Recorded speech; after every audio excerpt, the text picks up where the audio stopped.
Hey guys, what's up and welcome! Sejam todos muito bem-vindos, alunos do primeiro ano. Estamos agora com a nossa aula de revisão geral para a sua provinha. Eu tenho certeza que você vai se dar muito bem. Então preste atenção, pay attention and let's begin. 15.1 e as aulas que vão cair na sua provinha aí são essas aqui. Na aula 2, que a gente viu sobre países, nacionalidades e o verbo to be. Na aula 4, a gente viu sobre as occupations e os adjetivos possessivos. Também vamos ver sobre celebrations, months of the year e a preposition in na aula 6, isso na aula 6. E na aula 7 a gente vai ver sobre dates, datas, ordinal numbers e a preposition on. E para finalizar, para findar a nossa aula de revisão geral, a gente vai ver também as coisas, os assuntos da aula 8, que foram sobre o e-mail, address, telephone numbers, ou seja, para você falar sobre o seu e-mail, endereço e número de telefone em inglês. Let's begin sobre a aula 2.1 de tema Where are you from? Bora lá? Temos aí essas situações. A gente viu nessa aula como é que a gente faz para falar da onde a gente é, de onde outra pessoa é e assim por diante. Nós aprendemos também alguns adjetivos pátrios. Então, quando a gente quer falar que a gente vem de algum lugar, no caso de um país, de um estado, de uma cidade, a gente vai usar a estrutura de I am from. I am from. Esse from ele precisa vir na sua frase para ter logo em seguida um country, um país, uma city, uma cidade, um state, um estado. Neste caso, I am from Canada. No caso desta mocinha aí com a flag do Canada. I am Canadian. Essa estrutura aqui, usando apenas o sujeito e o verbo to be, você vai usar para falar de que você veio, aliás, do adjetivo pátrio em relação a esse país. Ou seja, se você veio do Canadá, você é canadense. I am Canadian, alright? Para falar na terceira pessoa, eu vou usar os pronomes pessoais da terceira pessoa, que são he, she or it, certo? Mas it é para objetos, animais, coisas, então a gente vai trabalhar mais com he, she aqui. Neste caso, a gente vai falar da Ana. Ana is from Brazil, então ela é do Brasil, certo? Is from, esse from, essa estrutura você precisa colocar, repetindo quando você vai falar de countries, de países, cidades, estados. Verbo to be mudou porque eu estou falando da Ana. Ana é a terceira pessoa do singular, portanto, esse é o verbo que eu vou usar com essas três pessoazinhas aqui, alright? Então, se ela é do Brasil, she's Brazilian, ela é brasileira, para eu falar do adjetivo pátrio de quem é do Brasil. She's Brazilian. Para eu falar de mais pessoas, eu já vou mudar o meu verbo to be, eu vou para este aqui, que é o verbo to be do plural. Entretanto, ele também é usado com o pronome pessoal you, que significa você ou vocês. Tem o quê? Singular e plural embutido na mesma palavra. No caso, eu estou aqui falando destas pessoas, né, que são Japanese, ou seja, my friends, essas pessoas aqui, are from Japan, ou seja, eles são do Japão. They are Japanese, eles são japoneses. Não se esqueça da estrutura do from depois do verbo to be para eu falar que alguém vem de um país, certo? Aliás, é de um país. E aí, olha só, a pergunta para estas respostas são estas aqui. Where are you from? De onde você é quando eu pergunto para alguém, certo? Querendo saber de onde a pessoa é, ou então mais de uma pessoa, porque o you significa você ou vocês, e a gente usa o mesmo verbo to be para esse pronome pessoal. Where are you from? Para falar da nacionalidade, pergunta aí que nacionalidade você é, e a gente vai responder apenas com o sujeito e o verbo to be, correspondente ao sujeito. É what nationality are you? Qual é a sua nacionalidade? Sobre a Ana, que é a terceira pessoa do singular, where is Anna from? É a mesma estrutura de where is she from? Se eu quiser colocar o she no lugar de Ana, eu posso fazer isso, tem problema nenhum, tá corretinho. What nationality is she? Qual é a nacionalidade dela? Ou então, what nationality is Anna? Se eu quiser substituir o she pelo Anna, eu posso fazer isso tranquilamente. Sobre os Japanese, os japoneses, where are they from? De onde eles são, certo? Ou então, como eu comentei lá que eles eram my friends, meus amigos, eu posso substituir o they por my friends tranquilamente, ficando where are my friends from? De onde os meus amigos são. They are from Japan. Sobre a nacionalidade deles, what nationality are they? Certo? Qual a nacionalidade deles? E aí, a gente viu que a forma afirmativa, a affirmative form, ela funciona desta forma. Tem esses 3 verbos que você precisa entender, que é o verbo to be no presente, no present. I usado apenas com esse. You, ele é usado com are, por isso que tem essa setinha que mostra ele para cá, porque ele também é usado no plural. Terceira pessoa apenas com is, she, it, is. From Brazil, para falar o quê? Da questão de onde a pessoa veio, né? I am from Brazil, he is from Brazil, e não tem esse question mark aqui, tá? Porque não é uma pergunta, veio aí de gaiato que ele é. Na interrogative form, na forma interrogativa, agora sim você precisa do question mark. O que vai acontecer? Verbo to be passa para frente para fazer perguntas. Am I from Brazil? Vamos supor que eu esqueci da onde que eu sou, qual é o país que eu vim. Então, seja, deu um esquecimento aí. Am I from Brazil? Are you from Brazil? Você é do Brasil? E assim por diante com todos esses pronomes aí. Muito simples, muito prático esta aula. Vamos para a aula 4 para falar sobre occupation, profissões, adjetivos possessivos e os artigos indefinidos. Vamos lá, para perguntar para uma pessoa qual é a ocupação dela, a profissão dela, é esta perguntinha aqui. What is your occupation? Qual é a sua ocupação, o seu trabalho, o que você faz da vida? E aí você vai alterando esse your por outros adjetivos possessivos de acordo com o número de pessoas que você está perguntando. Aqui deste lado, por exemplo, nós temos o quê? Mais de uma pessoa. Estou perguntando deles. No caso, não estou perguntando para eles. Porque quando eu uso their, eu estou falando da terceira pessoa. Então, não estou falando com eles. What are their occupations?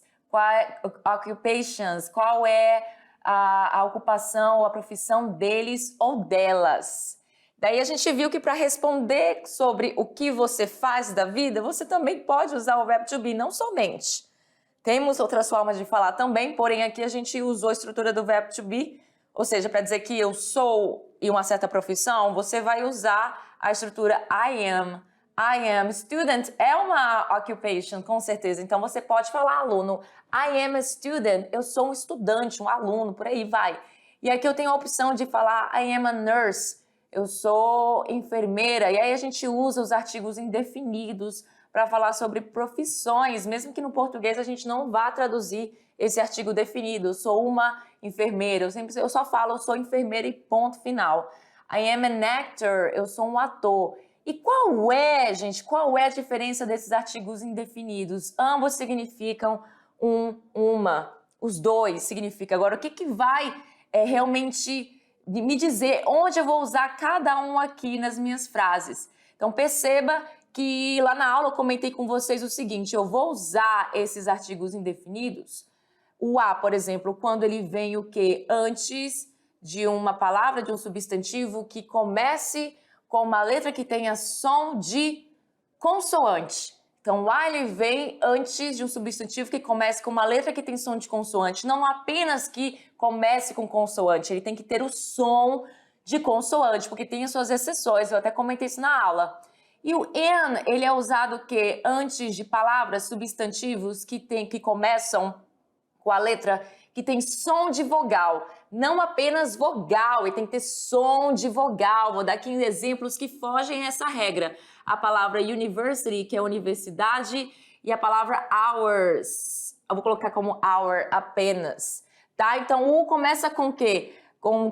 Na nossa cabeça, né, realmente é vogal, é certo, é uma vogal, mas ele não tem som de vogal. Então, eu não vou falar an university, eu vou falar a university. Então, já foge da regra aqui. Então, começa aqui com uma vogal, porém tem som de consoante.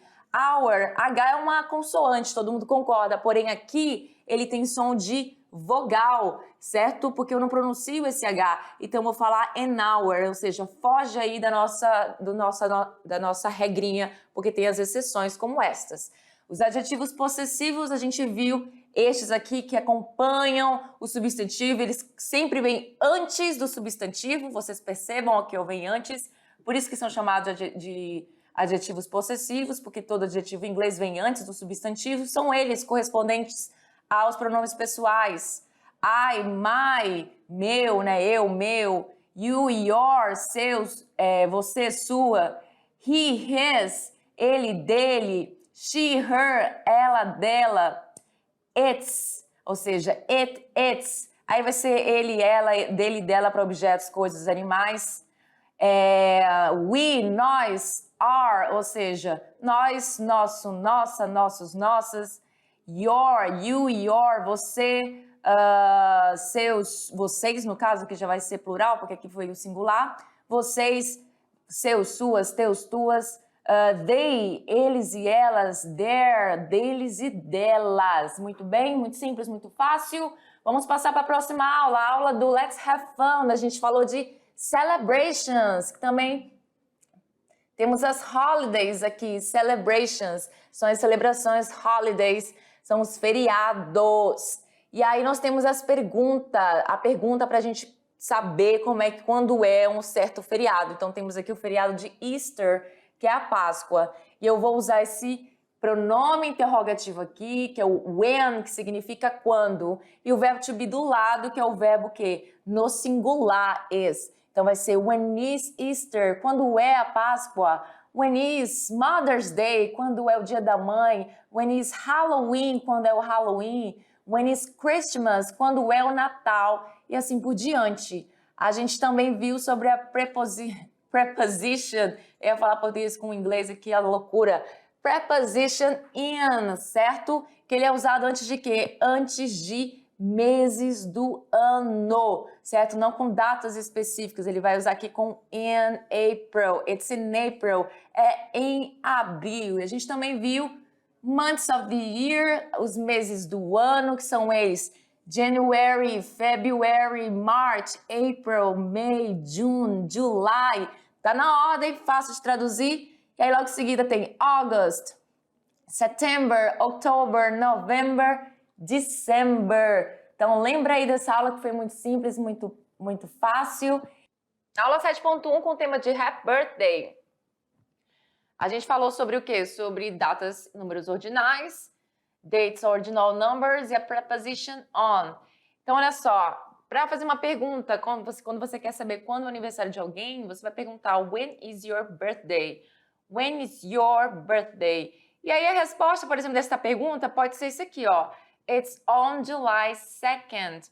É no dia 2 de julho. E aí eu não falo o número 2, eu vou usar a palavra second, que é um número ordinal, porque lá a gente fala datas usando, eu não falo lá, no inglês a gente usa as datas usando números ordinais. Então eu vou usar essa preposição quando eu estou falando de datas mais específicas, certo? Então estou falando 2 de julho, não estou mais usando apenas o mês, eu estou falando o mês e o dia, certo? Por isso a preposição on.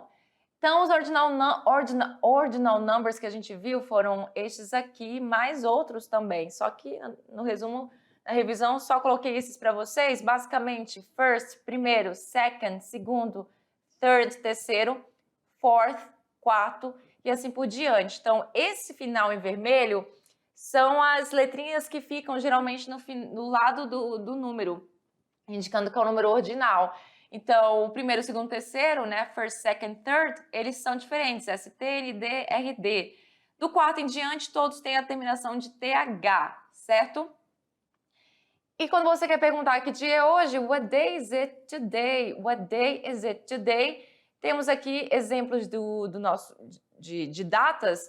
E aí você sabe, primeiro vem o mês, depois vem o dia. Então aqui é junho do dia 10, no caso, o 10º dia do mês de junho. Então, it's June 10th, que é o 10º. Porque a gente vai falar usando os números ordinais. 3 do 3. Sorry, tá muito fácil. Porque a gente está falando do mês de março no dia 3, não tem como fugir. Então, it's March 3rd, certo? E é isso aí, muito simples, muito prático. Segue aí nossas referências para vocês darem uma olhada. E chegou o momento da avaliação parcial de vocês. Eu desejo muita luck e também good text para quem estudou, porque luck é para quem não estudou, né? Que é sorte. Mas eu tenho certeza que todo mundo vai se dar muito bem. E é isso aí. Bye, bye.